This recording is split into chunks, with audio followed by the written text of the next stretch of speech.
Well, hi everybody, and welcome back to another episode of our adventure down the road to somewhere.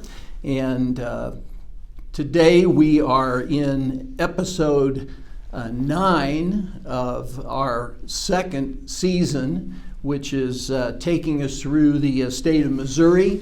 And as we go through the Bible on our adventure also, it's going to, today we're going to be in the book of Ezra. And two real important words there in the title of this episode. You can pretty much remember what the book of Ezra is about if you can simply remember the words return and rebuild. And we'll look at what both of those words mean as we go through our time together today. Again, just remember that previously on the road to somewhere, we are in the state of Missouri. And as we move through Missouri, we have 12 episodes that correlate to 12 historical books of the Old Testament. In our last session together, we were in Springfield, Missouri, the birthplace of one of the two cities that claim to be the birthplace of Route 66. We're in the Ozarks, so as John and Joy are two main characters in the book and in the videos that are part of the book, fictionally. Anyway, their relationship is beginning to heat up just a little bit. We saw last time. We'll see more of that, not especially today, but as we move along. And as we were in Springfield, our biblical books that were attached to that were 1st and 2nd Chronicles, which really bring us to the end of the kingdom of Israel, as those books, the 2nd Chronicles as well as 2nd Kings, actually end with the destruction of Jerusalem in 586 BC. So today, what we're going to be doing is we're heading from Springfield and we're heading down the road to Carthage.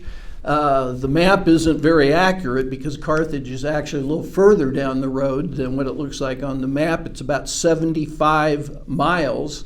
One of the great things about this stretch of Route 66, by the way, that we'll see is we're going to Carthage, and even though Carthage is one of those towns where when they built I-44, it really bypassed Carthage. There was a north-south highway that came through, Highway 71, that eventually became I-49, and because of that, there was still plenty of traffic, so that Carthage has remained a viable town of about 15,000. But one of the great things is that because I-44 dropped so far below it, Route 66 was maintained, and we have one of the longest stretches where you can actually drive Route 66 uninterrupted and get a good feel for what it must have been like, back in the 30s, 40s, 50s, even 60s. It's the main drag through Carthage on Route 66 is just kind of filled with gas stations and motels, and some of them have been restored, some repurposed. One example is the Beltz Court Motel. It's kind of a famous Route 66 stop. It was built in 1939, but the current owners have restored it. And one of the things that's kind of cool about Beltz Court is at night it's got great neon, and that's another thing that's happening as Route 66, a lot of restoration going on, and some of these great old neon signs are being redone. Two big, iconic stops on Route 66 in Carthage. One of them you have to take alternate 66, and that is you can see what's called the crap duster. This is kind of a fun kind of iconic little piece along the road where a local artist took a manure dumping truck and added wings to it and put a motor in it, even put in a pilot smoking a pipe. And it was named because it was a wagon to begin with. The name of it is the Crap Duster, so that's a great place to stop and see in Carthage on Route 66. And then the other one, which plays a big role in the book, is that Carthage has a drive-in theater that continues to operate after all these years. I'm sure there's been some restoration done, but on weekends in good weather, and they're now open, they show classic films. So for instance, if you were in Carthage, Missouri last weekend, you could have gone to the Route 66 drive-in and seen Dirty Dancing and Grease. So in the book, because it's so iconic, this is where Joy decides that they're going to shoot the video for Carthage. And you'll notice in the picture of the drive-in that the ticket booth has got sort of an old Art Deco look to it. And so Joy decides to have John pull up in the Corvette and stay seated in the Corvette as if he was buying tickets from the ticket booth, and then have the camera set up in a way that in the background you could see this great sign, 66 Drive-In Theater. In the book, in the video, John gives a little bit of background, like I have, to Carthage, and talks about the old motels and gas stations. One of the things that he does that it's kind of unique, I'll ask you a quick question and then tell you what he does if you don't have the book and haven't read it. If I were to ask you what the first battle, or where the first battle of the Civil War took place between the Confederate Army and the Union Army, I don't know what you would come up with as a guess, but if you didn't know, the very first battle of the Civil War took place here in Carthage, Missouri.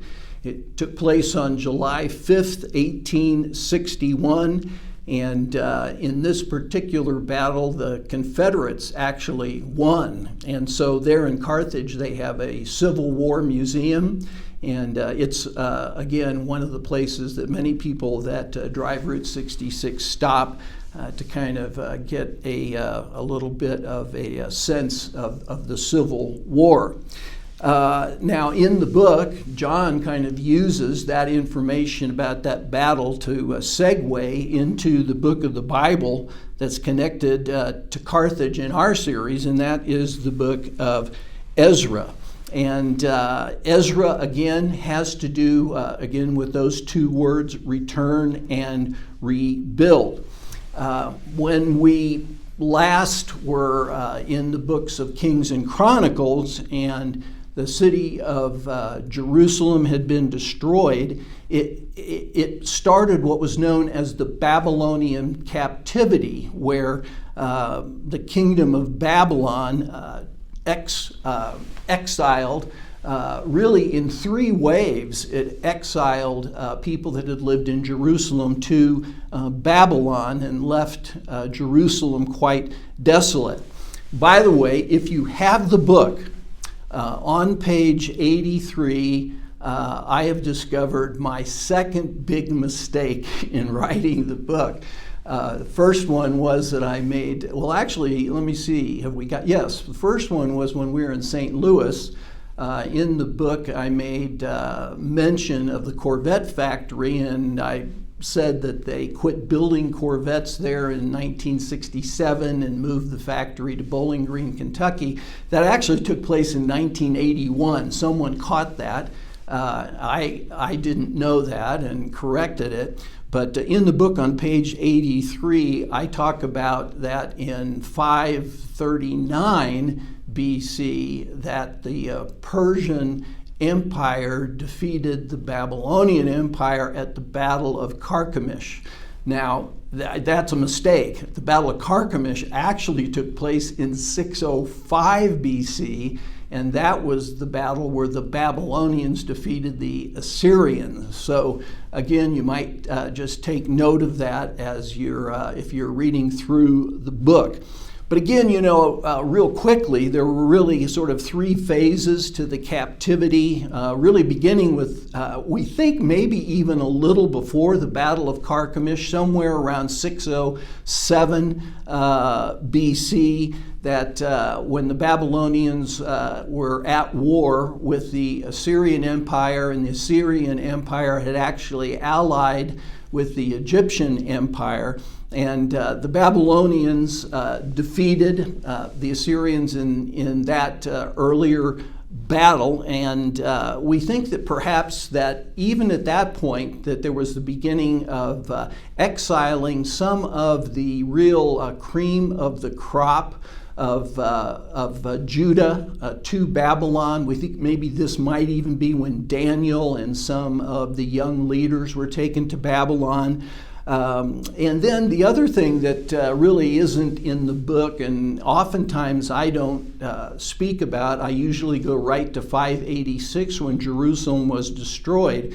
But actually in 597, about 10 years earlier, Nebuchadnezzar set siege to Jerusalem and conquered Jerusalem, but he didn't destroy it. And what he did was he took the king at the time and took him to Babylon and then put in a puppet king by the name of Zedekiah. And then 10 years later, Zedekiah decided to rebel against Nebuchadnezzar and tried to ally himself with Egypt. And that's when Nebuchadnezzar, I think he just said he probably thought he'd had enough, because then in 586, he again laid siege to Jerusalem, but this time he destroyed the city.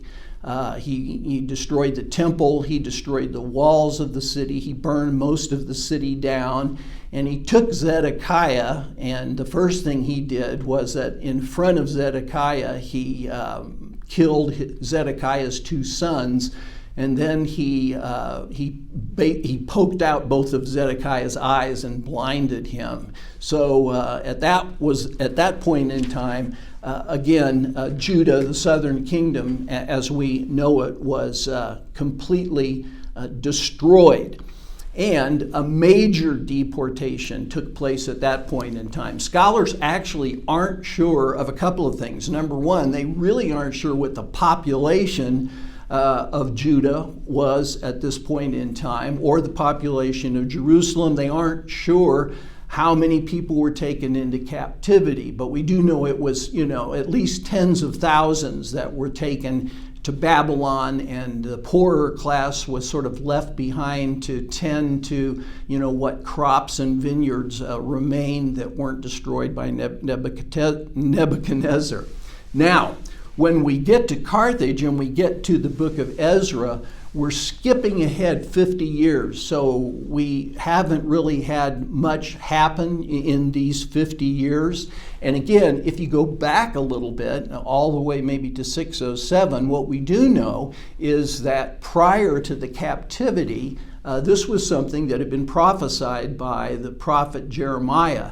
And as a matter of fact, in the book of Daniel, Daniel's reading Jeremiah and discovers that the captivity was to be for 70 years. And you get a sense in Daniel that, maybe it's close to those 70 years being up. And he prays about, when are we going to be, allowed to return, to our homeland. And in response to that, God sends the angel Gabriel, and Daniel chapter 9 gives really a timetable of the not only of the return to Jerusalem, but also of the coming of the Messiah. So and so to try and get to 70 years, you'd almost have to think that Jeremiah was thinking about from that very first deportation to what happens then in 538 BC.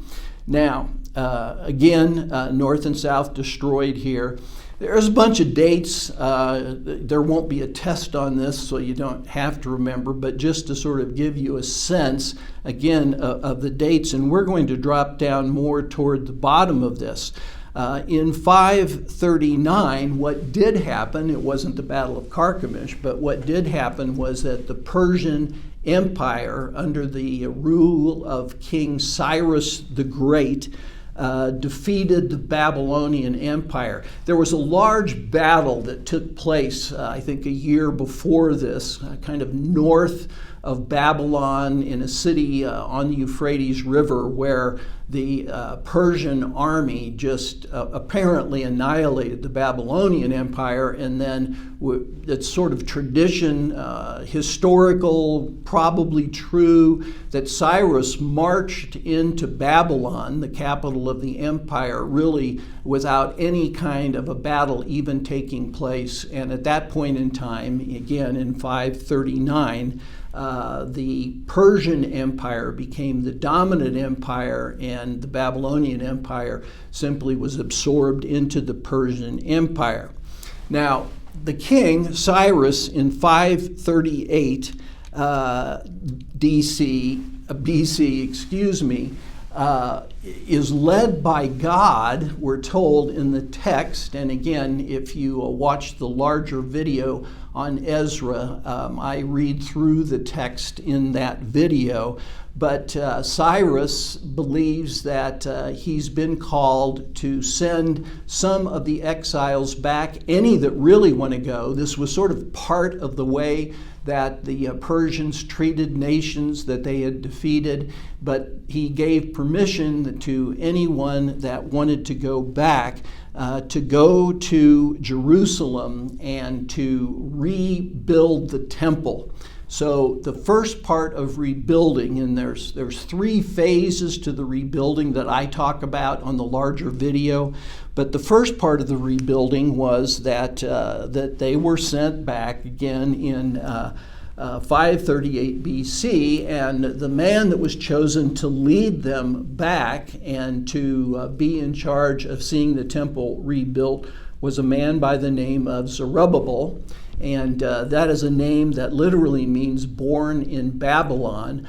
What we do know from the genealogies that are given in the book is that, in fact, if Judah had not been conquered, and again, Judah, the kings of Judah were all descendants of David until the puppet king Zedekiah was put in place, that Zerubbabel was in line to be the king of Judah. So he had a high standing within, the Jewish community, and apparently had really won the favor of Cyrus.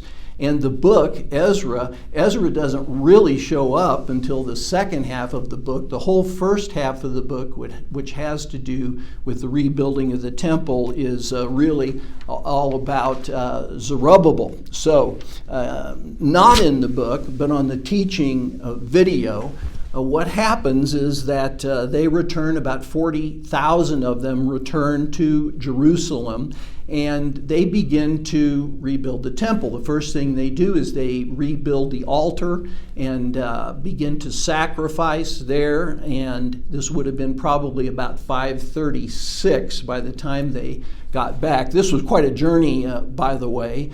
It was roughly, depending on what source you look at, somewhere between 600 to 800 miles from Babylon back to Jerusalem. And they begin to build the foundation. And in the book of Ezra then, we're told that they face opposition and they quit building. And we don't know exactly the date, but we do think that perhaps, since it was just after the foundation was laid, they might have delayed building any more because of the opposition. It might have been up to 16 years where the temple had, they'd started to rebuild it, and then they quit.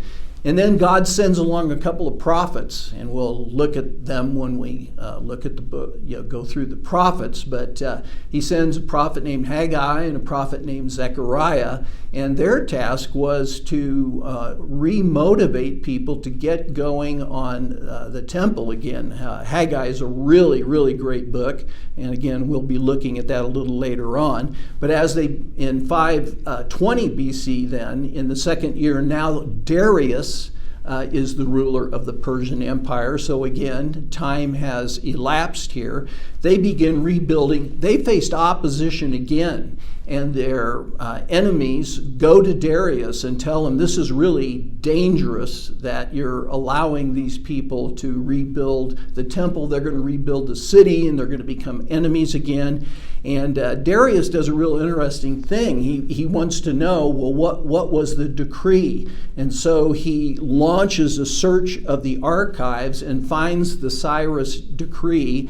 And what I think is, again, one of those ironic incidents in the Bible, he goes back to the opponents saying, not only do you need to, not oppose the rebuilding, but you need to furnish for those that are rebuilding it any of the supplies that they need. And so that's what happens. And they begin rebuilding again, 520 BC. They finish building the temple 4 years later, 516 BC, when they first build the altar of sacrifice. After they sacrifice, they celebrate, probably for the first time in some 70 years or more, they celebrate the Feast of Tabernacles. And when they finish and dedicate the temple, which is the second temple, of course, first being Solomon's temple, when they finish that, they celebrate Passover, which might not again have been celebrated for all of these years. About halfway through then, what we find in the book of Ezra is that we're told after these things, we aren't given dates, but we think it takes place in about 465 BC.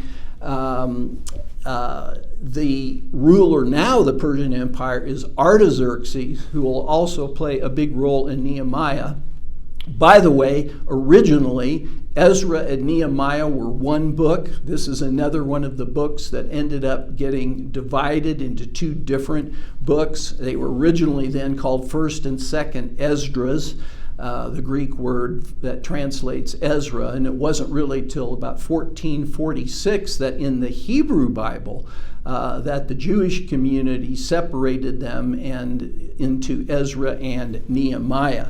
But after these things, finally, during the reign of Artaxerxes, Ezra shows up, and Artaxerxes sends Ezra back. And Ezra's primary goal, which we're going to see more of in Nehemiah than in the book of Ezra actually, is that he's a teacher. He's a priest and a teacher of the law of Moses. And again, you can imagine that probably during the time of the captivity, an entire generation has died off.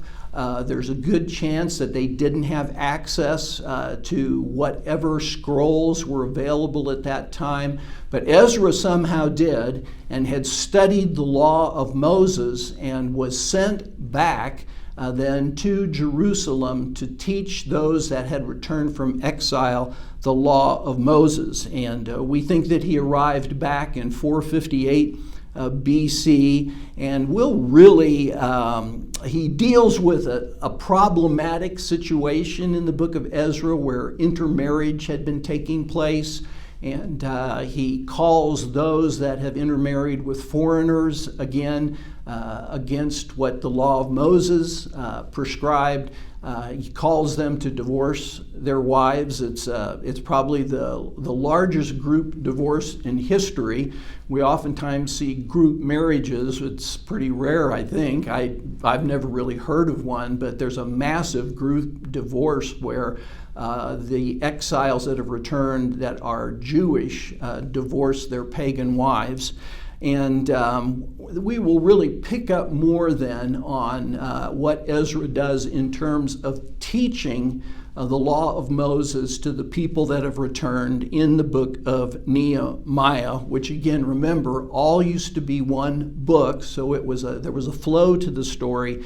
But now Nehemiah, of course, is a separate book. So in the video, John encourages them to watch the longer video on Ezra, and then he turns the keys to the vet back to Joy for the trip from Carthage to Joplin, which is our next stop, and we'll pick up there next week. And of course, the book that we'll also be looking at then is the book of Nehemiah, where we see the third wave of exiles return with their specific task to rebuild the walls of the city. So that's all for today. Let me encourage you to watch. You have a link in your email, and of course even on screen there in the bottom left-hand corner, you'll have a link to get to the longer video on the book of Ezra, and we'll be back with you next week for Nehemiah and the city of Joplin. So we'll see you then.